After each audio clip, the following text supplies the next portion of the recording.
Assalamualaikum warahmatullahi wabarakatuh. Alhamdulillahirabbil alamin wa bihi nasta'inuhu ala umurid dunya waddin. Asyhadu an la ilaha illallah wa asyhadu anna Muhammadan abduhu wa rasuluhu la nabiyya ba'd. Allahumma fassalli wa sallim ala hadzal nabiyil karim wa ala alihi wa ashabihi ajma'in. Bapak-bapak, ibu-ibu, serta generasi muda yang saya hormati, baiklah pada kesempatan yang berbahagia ini, kita akan membacakan hadis yang ke-39 dari hadis Arba'in dengan judul Memusnahkan Kesulitan dalam Islam. Baik, kita bacakan matannya. Bismillahirrahmanirrahim. An Ibni Abbasin radhiyallahu anhuma anna Rasulullah sallallahu alaihi wasallam qala innallaha tajawazali an ummati il khata wan nisyan wa mas tukrihu alaih. Al khata wan nisyan wa mas tukrihu alaih. Diriwayatkan dari Ibnu Abbas radhiyallahu an berkata, Rasulullah sallallahu alaihi wasallam bersabda, sesungguhnya Allah Subhanahu wa taala mentolerir umatku atas kekeliruan, kelupaan, dan apa yang dipaksakan kepada mereka. Hadis ini diriwayatkan oleh Ibnu Majah dalam kitab At-Talaq bab Talaqul Mukrah wan Nasi nomor 2043. Diriwayatkan juga oleh Ibnu Hibban dalam sahihnya, Hakim dan Daruqutni. Keutamaan hadis. Imam Nawawi berkata, hadis ini memuat perkara-perkara penting.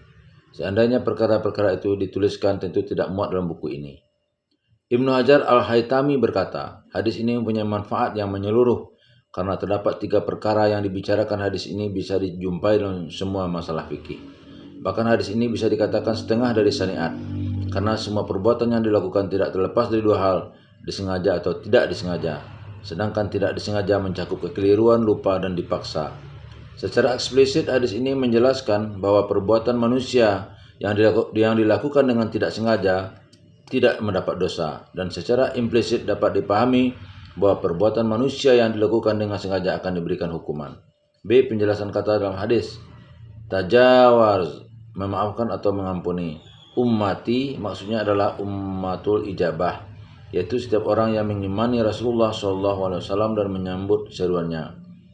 Al-khata, keliru atau kesalahan. Di sini adalah lawan dari kata kesengajaan, bukan kebalikan dari kata kebenaran. Dalam hal ini seseorang bermaksud melakukan sesuatu namun beralih kepada perbuatan yang tidak ditujunya. Misalnya seseorang bermaksud membunuh orang kafir namun ternyata yang dibunuh adalah muslim.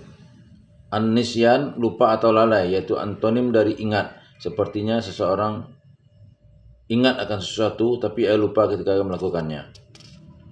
Istukrihu alaih, dipaksa. C. Pemahaman atau pelajaran dalam hadis. 1. Makna global. Orang yang melakukan sesuatu yang dilarang oleh Allah atau meninggalkan sesuatu yang diperintahkan dengan tanpa sengaja, baik karena kekeliruan, lupa, atau dipaksa, maka perbuatan tersebut tidak akan diberikan hukuman di akhirat sebagai karunia dan nikmat dari Allah Subhanahu wa taala. 2. Karunia Allah adalah memberikan kemudahan bagi orang yang mengalami kesulitan. Sungguh karunia Allah sangat besar bagi umat Islam. Mereka diberi keringanan dari beban yang dipikul, sedangkan umat sebelumnya tidak. Bani Israel misalnya, jika melakukan suatu kesalahan karena lupa atau kekeliruan, maka Allah akan tetap memberikan siksa. Tidak demikian dengan umat Muhammad. Bahkan telah diajarkan sebuah doa bagi mereka, dan doa tersebut memang dikabulkan. Mereka berdoa, Ya Rabb kami, janganlah engkau hukum kami jika kami lupa atau kami bersalah. Ya Rabb kami, janganlah engkau bebankan kepada kami beban yang berat, sebagaimana engkau bebankan kepada orang-orang yang sebelum kami. Ya Rabb kami, janganlah engkau pikulkan kepada kami apa yang tak sanggup kami memikulnya. Quran Surah Al-Baqarah 286. Dengan doa ini Allah telah mengampuni kekeliruan ataupun karena lupa, sebagaimana diisyaratkan dalam firman-Nya, dan tidak ada dosa atasmu terhadap apa yang kamu khilaf padanya, tetapi yang ada dosanya apa yang disengaja oleh hatimu. Quran Surah Al-Ahzab ayat 5. Dengan kata lain, Allah tidak akan menghukum perbuatan yang diakibatkan oleh kekeliruan ataupun lupa.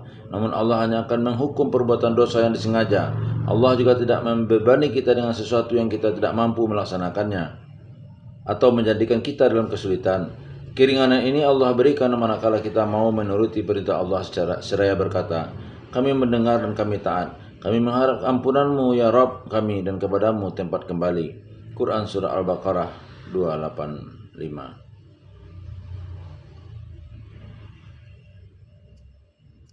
Imam Muslim meriwayatkan bahwa Abu Hurairah radhiyallahu an berkata, ketika turun ayat, kepunyaan Allah lah segala yang ada di langit dan di bumi, dan jika kamu melahirkan apa yang ada dalam hatimu atau kamu menyembunyikannya, niscaya Allah membuat perhitungan dengan kamu tentang perbuatanmu itu, maka Allah mengampuni siapa yang dikehendakinya dan menyiksa siapa yang dikehendakinya, dan Allah Maha Kuasa atas segala sesuatu. Quran Surah Baqarah 244. Para sahabat Nabi merasa berat. Mereka datang kepada Nabi SAW lalu duduk bersimpuh. Mereka kemudian berkata, Ya Rasulullah, telah dibebankan kepada kami suatu amal yang mampu kami laksanakan seperti salat, puasa, jihad, sedekah. Sekarang turun ayat ini dan kami tidak mampu memikulnya.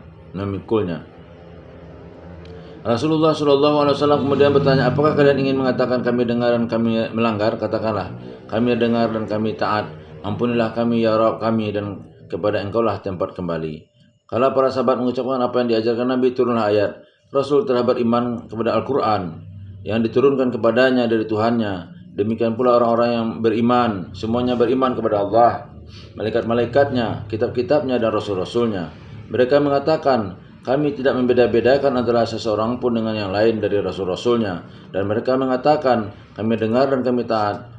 Mereka berdoa, ampunilah kami ya Tuhan kami, dan kepada Engkaulah tempat kembali. Quran Surah Al-Baqarah 285. Setelah itu turun ayat, Allah tidak membebani seseorang melainkan sesuai dengan kesanggupannya. Ia mendapat pahala dari kebajikan yang diusahakannya, dan ia mendapat siksa di kejahatan yang dikerjakannya. Mereka berdoa, ya Tuhan kami, janganlah Engkau hukum kami jika kami lupa atau kami tersalah.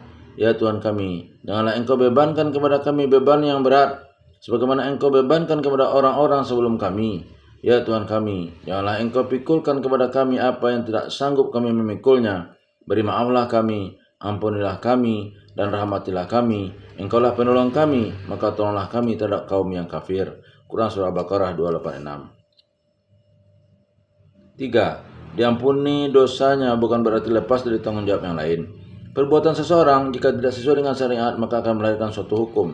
Bisa berupa dosa, keharusan melakukan amal perbuatan yang terlewatkan atau mengganti sesuatu yang telah dirusak. Lafaz-lafaz di atas umum, artinya memberi keringanan seluruh hukum yang timbul dari perbuatan seseorang yang tidak sesuai syarak. Namun demikian, banyak dalil-dalil yang menunjukkan bahwa toleransi pengampunan hanya dari sisi dosa dan hukuman akhirat, sebagaimana diisyaratkan dalam ayat, dan barang siapa membunuh seorang mukmin karena bersalah, hendaklah ia memerdekakan. Dan barang siapa membunuh seorang mukmin karena tersalah, hendaklah ia memerdekakan seorang hamba sahaya yang beriman serta membayar diat yang diserahkan kepada keluarganya atau si terbunuh itu. Quran Surah An-Nisa 92. Itu semua adalah kebijaksanaan Allah Subhanahu wa taala dengan tidak menghukum seseorang dari umat Muhammad kecuali pelanggaran yang dilakukan secara sengaja. Ibnu Hajar Al-Haytami berkata, pemberian maaf terhadap 3 perkara ini adalah merupakan pengejawantahan dari sifat Allah yang Maha Bijaksana dan Maha Tahu. Meskipun seandainya dia menghukumnya, itulah keputusan yang adil, karena fungsi dari pembebanan adalah untuk membedakan antara yang taat dengan yang melanggar, sehingga yang celaka dan yang beruntung memiliki alasan masing-masing. Untuk mengaitkan ketaatan atau pelanggaran dengan pahala atau hukuman, dibutuhkan unsur kesengajaan, sementara 3 perkara ini di luar kesengajaan. Kekeliruan dan lupa jelas tidak memiliki unsur kesengajaan, sedangkan terpaksa maka unsur kesengajaan terletak pada orang yang memaksa. Adapun yang dipaksa ia hanya ibarat alat. Karena itulah kebanyakan ahli fikih mengatakan bahwa orang yang dipaksa tidak dituntut apa-apa. 4 contoh kasus. Al-Quran dan As-Sunnah memberikan contoh-contoh yang menjelaskan orang yang tidak sengaja dan lupa tidak dibebani dosa, akan tetapi terkait dengan hukum-hukum yang lain diantaranya. A. Kekeliruan dalam membunuh. Seseorang yang bermaksud membidik binatang buruan atau membidik musuh atau orang kafir, namun mengenai seorang muslim atau mengenai orang yang terlindungi darahnya, maka ia tidak dibebani dosa, akan tetapi diwajibkan membayar kafarat. Firman Allah yang artinya, dan tidak layak bagi seorang mukmin membunuh seorang mukmin yang lain kecuali karena tersalah atau tidak sengaja. Dan barang siapa membunuh seorang mukmin karena tersalah, atau hendaklah ia memerdekakan seorang hamba saya yang beriman serta membayar diat yang diserahkan kepada keluarga si terbunuh itu, kecuali jika mereka keluarga terbunuh bersedekah. Jika ia terbunuh dari kaum kafir yang ada perjanjian damai antara mereka dengan kamu, maka hendaklah si pembunuh membayar diat yang diserahkan kepada keluarga si terbunuh serta memerdekakan hamba saya yang beriman. Barang siapa yang tidak memperolehnya, maka hendaklah si pembunuh berpuasa 2 bulan berturut-turut untuk penerimaan taubat daripada Allah, dan Allah adalah Maha mengetahui lagi Maha bijaksana. Quran Surah An-Nisa 92. B. Solat. Barang siapa yang tidak melaksanakan solat karena tertidur atau lupa, maka ia tidak berdosa, namun ia dituntut untuk mengqada solatnya saat ia ingat atau terjaga dari tidur. Rasulullah SAW bersabda, barang siapa yang lupa tidak melaksanakan solat, maka hendaklah ia solat saat ia ingat dan tidak perlu kafarat. Firman Allah, dirikanlah solat untuk mengingatku. Hadis riwayat Bukhari dan Muslim. Dalam riwayat yang lain, barang siapa yang lupa melaksanakan solat atau tertidur hingga tidak melaksanakan solat. Hadis riwayat Muslim. C. Mengucapkan kalimat yang menunjukkan kekafiran. Seseorang yang dipaksa untuk mengucapkan kalimat mengindikasikan kekufuran, hendaklah ia memilih kata-kata yang bisa dipahami lain. Kalau tidak bisa, hendaklah ia mengucapkan hanya dengan lisannya, sedangkan hatinya masih dipengaruhi keimanan. Firman Allah, barang siapa yang kafir kepada Allah setelah dia beriman, dia mendapatkan kemurkaan Allah. Kecuali orang yang dipaksa kafir pada hatinya tetap tenang dalam beriman, dia tidak berdosa. Tetapi orang yang melapangkan dadanya untuk kekafiran, maka kemurkaan Allah menimpanya dan baginya azab yang besar. Quran Surah An-Nahl 106. Akan tetapi andai orang yang dipaksa tadi tegar dan tidak mengucapkan kalimat yang mengindikasikan kekufuran serta mampu menanggung sisaan dengan mengharap pahala dari Allah, maka akan lebih mulia baginya. Andai ia terbunuh, maka matinya adalah syahid. Rasulullah SAW bersabda, janganlah kalian menyekutukan Allah meskipun kalian disembelih atau dibakar hidup-hidup. 5. Penjelasan secara rinci mengenai kekeliruan dan lupa. Konsekuensi yang lahir akibat perbuatan seseorang karena keliru dan lupa berbeda-beda sesuai dengan perbuatan atau ucapan yang dilakukan secara global. Hal itu ada 4 macam. A. Jika kekeliruan atau lupa terjadi berkaitan dengan meninggalkan sesuatu yang diperintahkan, maka perintah tersebut tetap tidak gugur, namun wajib diulang. Contohnya adalah seseorang membayar zakatnya kepada orang yang dikira miskin, namun setelah dibayarkan ternyata dia tahu bahwa orang yang diberi zakat itu ternyata orang kaya, maka ia tidak akan mendapat pahala dan tetap harus membayar zakat kepada orang miskin. Contoh lain, jika dalam perjalanan seseorang melakukan tayamum dan lupa bahwa ia membawa air, setelah ia solat teringat bahwa ia membawa air, maka ia wajib berwudu dan mengulang solatnya. B. Jika kekeliruan dan lupa terjadi dengan melakukan perbuatan yang dilarang tapi tidak merugikan orang lain, maka kekeliruan seperti ini tidak berdosa. Contoh, seseorang minum khamar namun dia mengira bahwa yang diminum adalah air, maka ia tidak dihukum dan tidak diberikan sanksi. Contoh lain, seseorang lupa kalau sedang ihram lalu ia memakai pakaian yang berjahit atau menggunakan parfum, maka ia tidak dikenakan sanksi apa-apa. C. Jika kekeliruan dan lupa terjadi dengan melakukan perbuatan yang dilarang dan merugikan orang lain, maka ia harus memberikan ganti rugi. Contoh, seseorang lupa kalau ia sedang ihram lalu membunuh binatang, atau karena tidak mengetahui hukumnya, maka ia tetap harus membayar fidyah. Contoh lain, seseorang disuguhi makanan hasil curian lalu ia memakannya karena lupa itu adalah hasil curian, atau ia mengira makan itu bukan hasil curian, maka ia harus menggantinya. Begitu juga jika seorang suami mengucapkan kata talak kepada istrinya karena mengira ia bukan istrinya, atau lupa kalau ia sudah nikah, maka talak itu sah. Jika kekeliruan dan lupa terjadi dengan melakukan perbuatan yang dilarang, sedangkan perbuatan yang dilakukan adalah perbuatan yang harus diberi iqab atau hukuman, maka hukuman tersebut dianggap gugur, tidak bisa diterapkan. Contoh, seseorang membunuh seorang muslim di negeri kafir. Ia menyangka bahwa orang yang dibunuh adalah orang kafir, maka ia tidak dikenakan hukuman qisas dan tidak dikenakan denda. Contoh lain, seseorang pemberi mandat memberikan maaf berkaitan dengan qisas, akan tetapi orang yang tidak diberi mandat tetap melaksanakan qisas karena lupa kalau pemberi mandat sudah memberi maaf. Dalam hal ini orang yang diberi mandat tersebut tidak dijatuhi hukuman qisas juga, tapi dia harus membayar denda. 6. Perbuatan karena lupa yang tidak ditoleransi. Pembahasan di atas adalah khusus mengenai perbuatan melanggar syarak yang timbul karena lupa dan tidak ada yang menyebabkan kelupaan tersebut. Namun jika kelupaan itu timbul karena adanya suatu sebab, misalnya karena kurang hati-hati atau tidak mengambil langkah-langkah agar tetap ingat, maka perbuatannya tetap tidak bisa ditoleransi.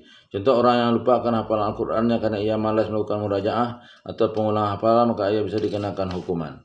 Contoh lain, seseorang yang melihat bahwa di bajunya terdapat benda najis, namun dia tidak segera membersihkannya dan akhirnya lupa lalu memakai baju tersebut untuk sholat, orang seperti ini dianggap meremehkan masalah dan wajib mengqada sholatnya. 7. Berbagai masalah fikih yang berkenaan dengan lupa. A. Tidak mengucapkan basmalah ketika menyembelih. Imam Syafi'i dan Ahmad dalam satu riwayat berpendapat bahwa mengucapkan basmalah ketika hendak menyembelih adalah sunnah. Karenanya jika basmalah tidak diucapkan baik sengaja maupun lupa, sembelihnya tetap halal dimakan. Mereka memperkuat argumentasinya dengan sabda Nabi, seorang muslim menyembelih dengan basmalah ia mengucapkannya atau tidak. Hadis riwayat Al-Bara'. Abu Hurairah radhiyallahu an berkata, suatu saat Rasulullah SAW ditanya apabila seseorang yang menyembelih dan lupa mengucapkan basmalah, beliau menjawab, nama Allah berada di bibir setiap muslim. Hadis riwayat Daruqutni. Abu Hanifah, Malik dan Ahmad dalam satu riwayatnya yang masyhur berpendapat bahwa basmalah adalah syarat menyembelih. Jika sengaja tidak diucapkan maka binatang yang disembelih tidak boleh dimakan. Pendapat ini didasari oleh firman Allah, dan janganlah kamu memakan binatang-binatang yang tidak disebut nama Allah ketika menyembelihnya. Sesungguhnya perbuatan semacam ini adalah suatu kefasikan. Quran Surah Al-An'am 121. Namun jika hal itu dilakukan karena lupa, maka binatang yang disembelih tetap bisa dimakan, yang dasar hadis yang tengah kita bahas. Lebih lanjut, Imam Ahmad berpendapat bahwa jika seseorang melepaskan binatang pemburu atau melepaskan tembakan dan tidak membacakan basmalah, maka binatang yang buruannya didapat tidak boleh dimakan. Hal ini didasarkan oleh pada hadis Nabi, jika kamu melepas anjingmu untuk berburu dan kamu membaca basmalah, maka makanlah hasil tangkapan anjing tersebut. Muttafaq alaih. Binatang yang kamu bidik dengan panahmu dan terlebih dahulu kamu ucapkan basmalah, maka makanlah. Muttafaq alaih. Berbeda dengan sembelihan biasa yang tetap boleh dimakan jika ketika menyembelih lupa mengucapkan basmalah, karena sembelihan dilakukan pada tempatnya, leher hingga bisa ditoleransi ketika lupa mengucapkan basmalah. Sedangkan binatang buruan biasanya tidak pada tempatnya kecuali ketika tertangkap masih hidup dan disembelih secara wajar. B. Berbicara dalam salat karena lupa. Imam Syafi'i berpendapat bahwa hal itu tidak membatalkan salat, karena ucapan yang bisa membatalkan salat adalah ucapan-ucapan yang jelas dilarang. Pendapat ini didukung dengan sebuah hadis sahih. Suatu saat Rasulullah SAW salat zuhur, kemudian beliau salam setelah 2 rakaat. Seseorang yang biasa dipanggil dengan Zulyadain lalu bertanya, "Ya Rasulullah, apakah engkau lupa atau mengqasar salat?" Rasulullah SAW menjawab, "Tidak lupa dan tidak mengqasar salat." Kemudian beliau bertanya kepada para sahabat, "Apakah betul apa yang dikatakan Zulyadain?" Para sahabat menjawab, "Ya." Maka Rasulullah bangkit dan salat 2 rakaat lalu sujud 2 kali di akhir salatnya dan kemudian salam. Hadis riwayat Bukhari dan Muslim. Sedangkan menurut Imam Malik bahwa perkataan yang dibolehkan adalah perkataan singkat yang tidak mengacaukan konsentrasi salat. Imam Abu Hanifah berpendapat bahwa semua ucapan dalam salat baik lupa ataupun tidak membatalkan salat, kecuali makan karena lupa ketika puasa, maksud ada dalil yang jelas membolehkan.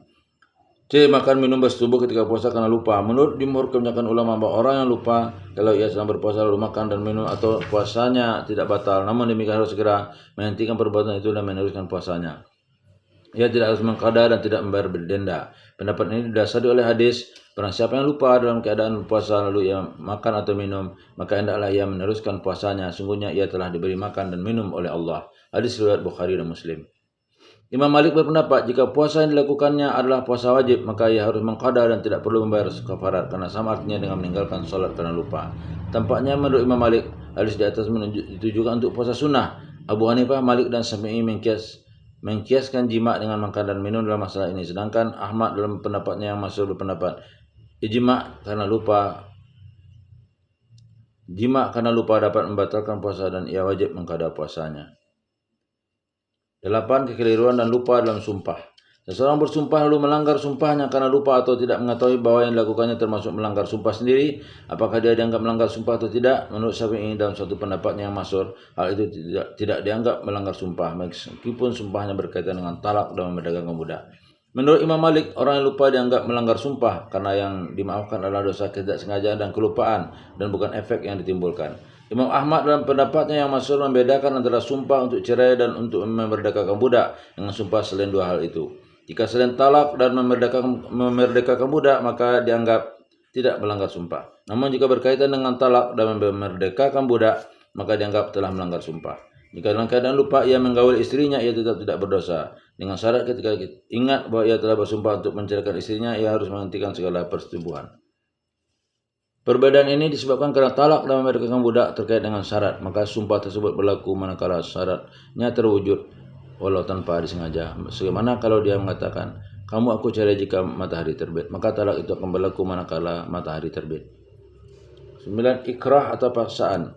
Hukum yang berkaitan dengan perbuatan yang dipaksakan sifatnya variatif, tergantung untuk bentuk perbuatan dan tingkat paksaan yang ada. Namun demikian secara global, paksaan bisa dikategorikan dalam 2 golongan.